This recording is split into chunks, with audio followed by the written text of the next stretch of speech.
Officer Daniels had always believed he was untouchable, a man who understood every alley, every shadow, and every secret passage in the city. Tonight, however, he felt a thrill that even he couldn't entirely explain. The base was quiet, the usual hum of machinery and distant chatter replaced by an almost eerie silence that pressed against his ears like a physical weight. The lights along the corridors flickered intermittently, casting long, shifting shadows across the walls. He had memorized the layout from previous assignments, but sneaking into General Marcus Hayes' office, a place rumored to be impregnable, was a different challenge altogether. The general wasn't just any officer. He was the first black U.S. general to command a major base, a figure of legend whose reputation had stretched far beyond the military walls. The safe inside his office was spoken about in hushed tones, a fortress of steel said to hold secrets that could topple careers or rewrite history. Daniels didn't care about the secrets themselves. What drew him was the sheer audacity of breaking into something that seemed impossible. He crouched near the corner of the hallway, his leather boots silent against the polished concrete floor. The walls were lined with framed portraits of past commanders, their eyes seeming to follow him as he advanced, and he couldn't help but smirk. If they only knew, he muttered under his breath, glancing down at the tools strapped to his belt. Each pick and tension wrench had been meticulously chosen for tonight, and he felt a familiar pulse of excitement at the weight of them against his fingers. There was an artistry to this, an intricate dance between man and lock, patience and precision. Daniels prided himself on his skill. No lock had ever bested him. The door to the general's office came into view, the polished oak gleaming faintly in the pale light of the hallway. Beyond it lay the realm of a man who had earned every accolade, every ribbon, every commendation neatly framed on the walls. Daniels paused, studying the handle, the lock, the subtle clues that might betray the safe's presence inside. He knew it was there, tucked discreetly behind a bronze statue of a hawk with outstretched wings, almost as if it were hiding in plain sight. He imagined the heft of it, the cold, unyielding steel that had thwarted so many before him. Tonight, it would be him. He adjusted the brim of his cap, crouched low, and listened for the faintest sounds of activity, a distant hum, the shuffle of feet, but the base seemed to be holding its breath along with him. He reached for the doorknob, turning it ever so slightly, testing for any tension or resistance. There was none. The door gave way with a quiet click, and Daniels slipped inside like a shadow. The office smelled faintly of leather polish and old paper, a comforting scent that belied the storm of nerves inside him. His eyes immediately found the safe, standing resolute in the corner behind the hawk statue. He moved closer, careful not to disturb the meticulously arranged awards on the shelves, his heart beating steadily now, a rhythm of anticipation and triumph. The safe was massive, its steel surface cold and unyielding even from this distance. He crouched, examining the lock. There were small scratches and imperfections around the dial, subtle hints that someone, somewhere, had attempted this before. He smiled. He liked a challenge. With deliberate care, he began to work the lock, fingers dancing over the dial, every movement precise, rehearsed countless times in his mind. He could almost hear the whispers of those who had tried and failed, as if the room itself were daring him to succeed where others had fallen. Daniels paused for a moment, just to savor the tension, the thrill of the impossible. In the dim light, his shadow stretched across the walls, merging with the shadows of medals and portraits, and he imagined that he was not just a man sneaking into an office but a force of cunning and stealth, bending time and space to his will. Outside the window, the moonlight reflected off the base's perimeter fences, casting silver lines across the polished floor, a reminder of the world beyond these walls, indifferent and vast. Daniels focused entirely on the safe, each click of the dial echoing in the quiet room.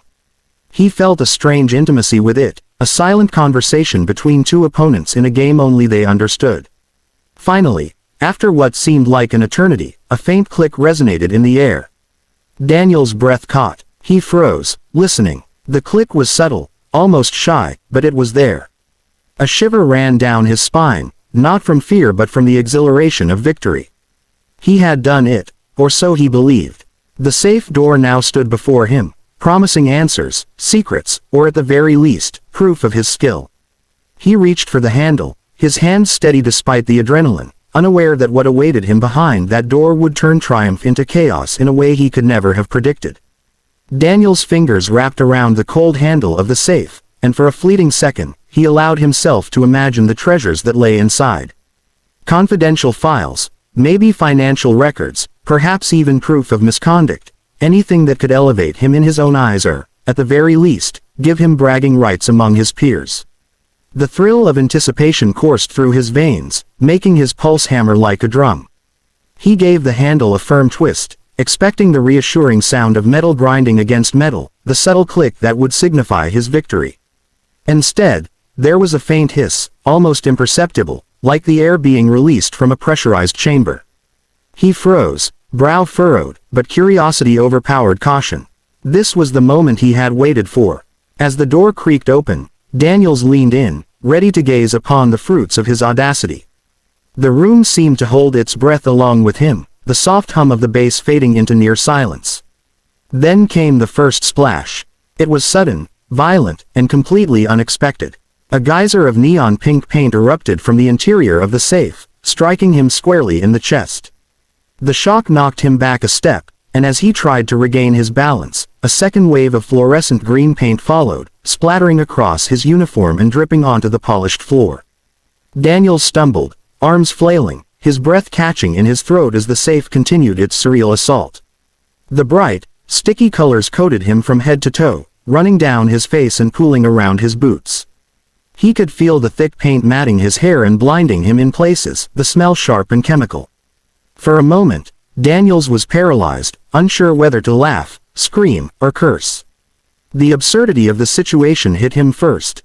Here he was, a trained officer, a man who prided himself on control and precision, reduced to a walking, screaming rainbow.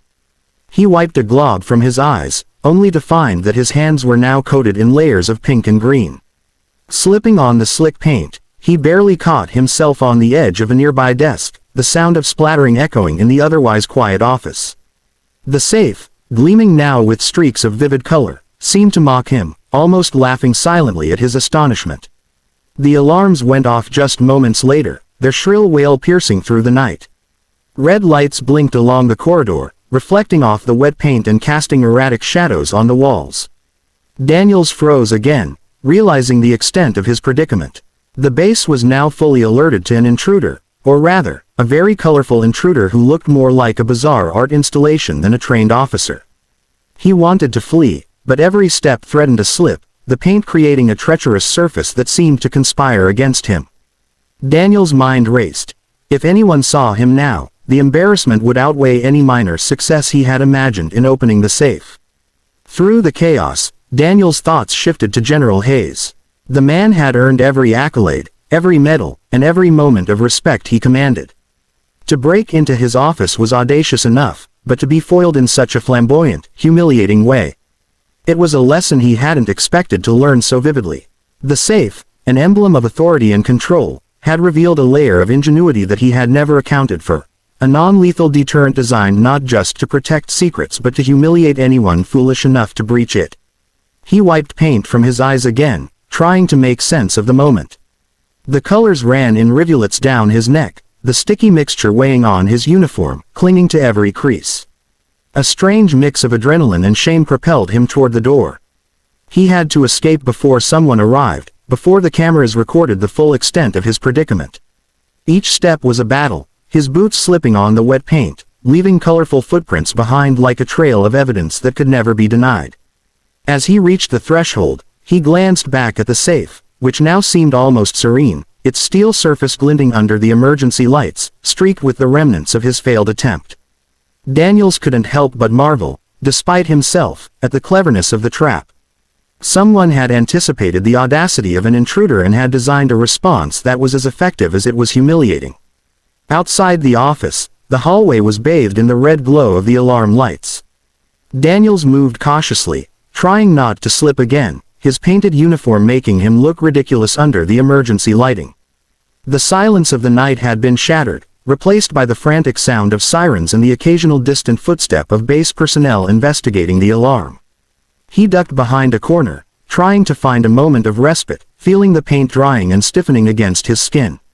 The absurdity of it all pressed down on him. He had broken in, and yet the safe had won, leaving him drenched in humiliation and neon colors. Finally, finding a momentary hideaway, Daniels leaned against a wall, panting, coated in layers of pink and green paint, and realized the truth he had been avoiding. He hadn't just failed, he had underestimated the ingenuity of General Hayes. The man's office, and the man himself, were untouchable, not because of locks or codes, but because of foresight, intelligence, and a sense of controlled humor. For the first time in years, Daniels felt the sting of real defeat, a lesson that no training or arrogance could have prepared him for. And yet, beneath the shame, he felt a grudging respect for the general he had tried so foolishly to outwit. Daniels had never felt so exposed. The neon pink and green paint clung to him in thick, sticky layers, making each movement awkward and difficult. His uniform, once crisp and professional, now hung like a wet canvas of absurdity. Every step left a colorful trail behind him, marking his path as if he were announcing his humiliation to the entire base. The alarms still echoed through the corridors, their shrill cries magnifying the sense of urgency and dread. He knew he had to get out before anyone saw him, before anyone witnessed the sheer ridiculousness of a trained officer defeated by a safe. Crouching behind a supply closet, Daniels tried to catch his breath. The paint had begun to stiffen, tightening against his skin, and he could feel it cracking slightly with every shallow movement. The stench of chemicals filled his nostrils, a pungent reminder that this was no ordinary prank. He ran a paint-smeared hand through his hair, attempting to clear his vision, but it smeared only more, blurring his perspective. He had been so certain he could outsmart the system, that his confidence had blinded him. Now, coated in bright, unrelenting colors, he had no choice but to confront the truth: he had been outmatched. From somewhere down the hallway came footsteps. Daniels froze, pressing his painted body flat against the wall. The steps were deliberate, authoritative, and not meant for him. Whoever it was moved with a sense of purpose that reminded him of why he had thought he could succeed here in the first place. As the footsteps drew closer, he realized it wasn't a guard or another officer, it was General Marcus Hayes himself. Calm, composed, and aware, the general appeared at the far end of the corridor, his eyes scanning the area with an almost playful sharpness. Daniel's heart pounded as he considered fleeing, but his sticky, paint-laden form made stealth impossible. The general's eyes widened slightly as they fell upon Daniels, standing there like a grotesque neon statue, paint dripping from every surface. Then, almost imperceptibly, a smile tugged at the corner of Hayes' mouth. He didn't shout or call for reinforcements. He simply walked toward Daniels, each step measured and deliberate, as though savoring the absurdity of the situation.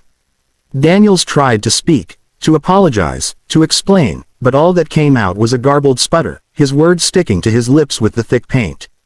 He swallowed hard, realizing there was no excuse sufficient to cover what had just happened. "Officer Daniels," Hayes began, his voice calm but carrying a weight that made Daniels straighten, despite the paint and shame. "I didn't think anyone would actually try to, well, you know." His gaze traveled over the streaked uniform, the dripping neon colors, the general chaos that Daniels had become. Daniels felt heat rise to his cheeks, though it was already masked by layers of chemical pigments. He wanted to shrink, to vanish, to become invisible, but the paint made him impossible to ignore. The general chuckled softly, a sound that was both amused and disarming, like the laughter of someone who had seen this before in theory but never in reality. Hayes gestured toward the office, toward the safe that had orchestrated Daniel's downfall. "You might want to step inside for a moment," he said. Daniels hesitated but followed, his boots squelching with every step. The safe sat there, undisturbed and gleaming faintly under the overhead lights, its neon trap now beginning to dry into a permanent reminder of Daniel's failure. The general leaned against the edge of the desk, arms crossed, watching him with an almost paternal amusement. "You thought you could get inside," Hayes said, shaking his head slightly, "but you underestimated the simplest rule: some doors are meant to remain closed." Daniels wanted to argue, to defend his arrogance, but the truth of it sank in like lead in his chest. The safe had won, but more than that, the man behind it had outsmarted him without even raising his voice. Daniels could feel a strange mixture of shame and admiration, a grudging respect for a system, and a general that was smarter, faster, and more prepared than he could have imagined. Hayes clapped him on the shoulder, and Daniels flinched at the touch, sticky paint transferring between them. "Next time," Hayes said with a grin, "try honesty. It's less messy." Daniels wanted to laugh, but all that came out was a strangled cough, his face still streaked with paint. The general's eyes twinkled, a silent acknowledgement that while Daniels had failed spectacularly, there was no malice in the lesson, only a reminder that courage alone wasn't enough. By the time Daniels stumbled toward the exit, paint dripping and boots squishing with every step, the base was awake to the tale in whispers, laughter, and pointed glances. He became an instant legend, not for bravery or skill, but for looking like a walking abstract painting in front of the most respected general on the base. Outside, under the cold moonlight, Daniels paused for a moment, taking in the night. He had learned something more valuable than any file or secret. Pride could be undone in seconds, and sometimes, the most powerful lessons were coated in neon pink and green.